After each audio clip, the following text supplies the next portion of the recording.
Eu estou usando aquela faixa porque eu fiz um protocolo chamado EVA, onde faz uma lipoaspiração no pescoço, faz incisões na orelha, aqui nessa região que está coberta pelo meu cabelo, faz incisões aqui também na cervical e lipo de papada.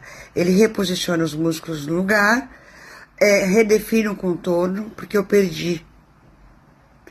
Eu tava cheia de papada e eu perdi muita musculatura do meu corpo, meu rosto caiu, derreteu, porque eu perdi muito peso, porque eu engordei muito quando eu fiquei aguardando a cirurgia e depois da cirurgia.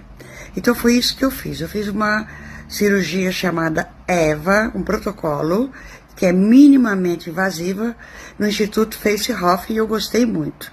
Eu vou dar os maiores detalhes para vocês lá nos stories. Tá bom?